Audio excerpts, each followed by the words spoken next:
compounds. So firstly, let's discuss how metals and non-metals react. कैसे जो है हमारे जो मेटल्स है नॉन मेटल्स है वो कैसे रिएक्ट करते हैं, ठीक है। So firstly let us recall कि हमने क्लास 9th में क्या पढ़ा था। क्लास 9th में आपने पढ़ा था अबाउट इलेक्ट्रॉनिक कॉन्फ़िगरेशंस, ठीक है।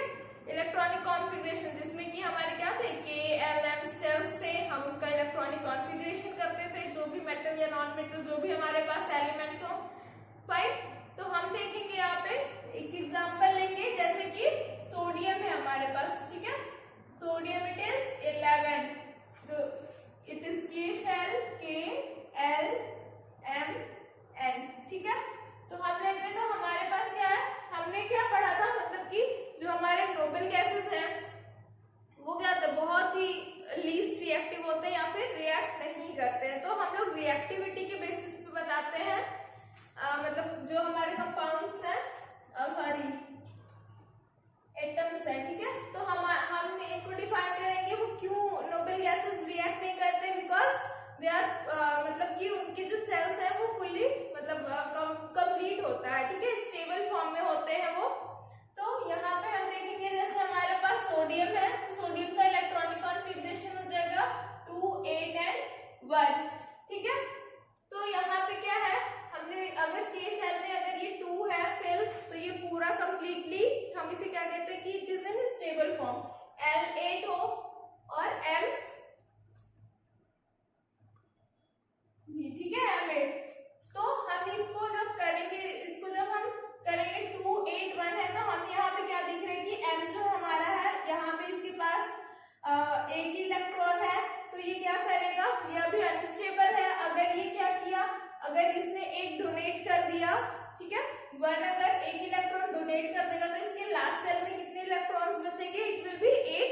तो ये हम क्या कहेंगे कि वो अपने स्टेबल स्टेट में आ गया। और कोई भी जो एलिमेंट है वो किस में रहना पसंद करता है, अपने स्टेबल स्टेट में रहेगा। सो यहाँ पे अगर ये एक अपना इलेक्ट्रॉन डोनेट कर देगा सो Na विल बी Na+, ये Na+ हो गया। यहाँ पे अभी भी इसके पास क्या है, प्रोटॉन्स जो है वो इसके पास अभी भी 11 है, बट जो इलेक्ट्रॉन्स हो गए वो कितने हो गए, 10 हो गए, ठीक है। हम एक और लेते हैं, इट इज क्लोरीन। तो क्लोरीन का क्या हो जाएगा 2 8 8 and 7, ठीक है। सॉरी, इट इज 2 8 7 ना, 8 2 10, ये 10, 8 + 2 10 एंड इट इज 7।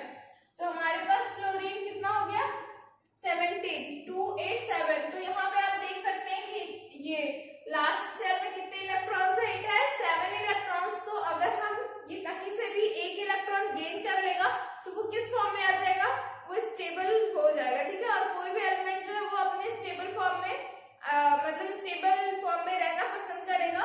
सो हम यहाँ पे क्या कर सकते हैं कि अगर ये एक जो Na है वो अगर एक इलेक्ट्रॉन अपना इसे दे दे सो ये भी स्टेबल हो जाएगा और ये भी स्टेबल हो जाएगा, ठीक है। ये मेटल है और ये नॉन मेटल है।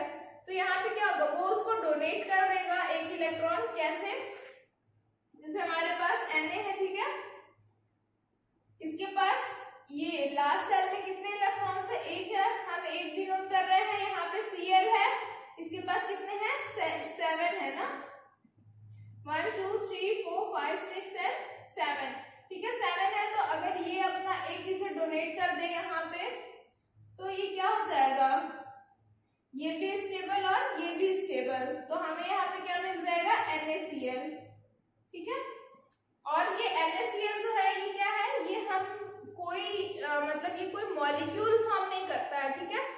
ये किस फॉर्म में होता है, it is in the form aggregated form में होता है, यानी कि मतलब एक कलेक्शन आप कह सकते हैं कि कलेक्शन के फॉर्म में होता है, वो कोई भी कंपाउंड फॉर्म नहीं करता है, ठीक है, सॉरी कंपाउंड में मॉलिक्यूल फॉर्म नहीं करता है वो, ठीक है। तो ये हमारे पास हो गया NaCl। तो ये ऐसे रिएक्ट करते हैं, मतलब कि अगर इसके पास एक इलेक्ट्रॉन की कमी है वो अगर डोनेट कर सकता है अपने स्टेबल फॉर्म में आने को तो वो क्या करेगा, डोनेट कर देगा।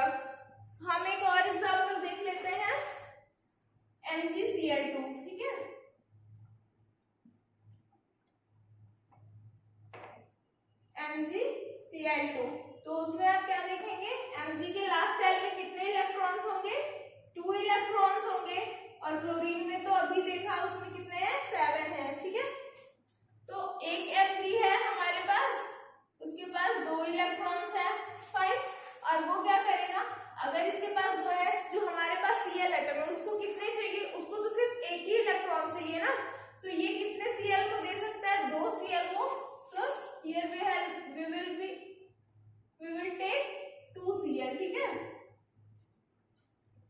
2 Cl हम देंगे, सॉरी लेंगे, ठीक है 7, ये हो गया, ये एक इलेक्ट्रॉन ये इसे देगा और एक इलेक्ट्रॉन ये इसे देगा।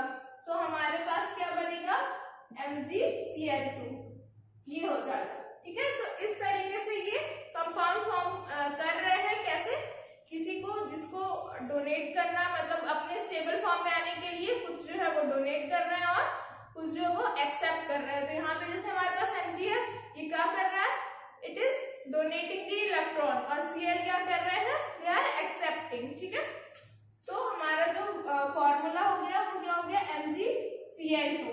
तो ऐसे ही जो हमारे मेटल्स नॉन मेटल्स हैं, ये मेटल है हमारा, ये नॉन मेटल है, they are combining by donating and gaining the electrons, ठीक है। अब हम प्रॉपर्टीज डिस्कस कर लेते हैं कि प्रॉपर्टीज क्या क्या हैं आयनिक कंपाउंड के। आयनिक कंपाउंड के properties, next properties of ionic compound। So properties में हम क्या क्या देख लेंगे, first it's physical nature,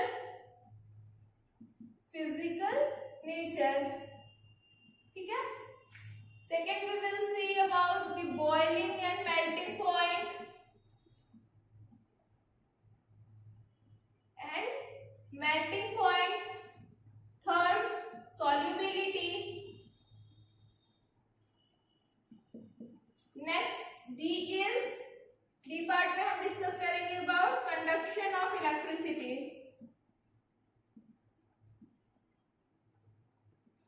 conduction of electricity, तो फिजिकल नेचर हम पहले देख लेते हैं कि जो हमारे आयनिक कंपाउंड्स होते हैं उनकी फिजिकल नेचर कैसा होता है, ठीक है। तो जो हमारे आयनिक कंपाउंड्स होते हैं दे आर हार्ड, कैसे होते हैं, हार्ड होते हैं, ठीक है। हार्ड क्यों होते हैं, जो इनका इंटरआयनिक जो बॉन्ड होता है वो क्या होता है, काफी स्ट्रांग होता है। जैसे बॉन्ड है, एक ने इलेक्ट्रॉन दिया एक ने लिया, तो ये क्या होता है, जो आयनिक बॉन्ड, ये जो बॉन्ड फॉर्म करते हैं वो क्या होता है, काफी हार्ड होता है, सॉरी स्ट्रांग होता है। दैट्स व्हाई कंपाउंड्स कैसे होते हैं, दे आर हार्ड, और वो काफी ब्रिटल होते हैं। अगर आप उन्हें मतलब हिट करेंगे, मारेंगे तो they will break down also.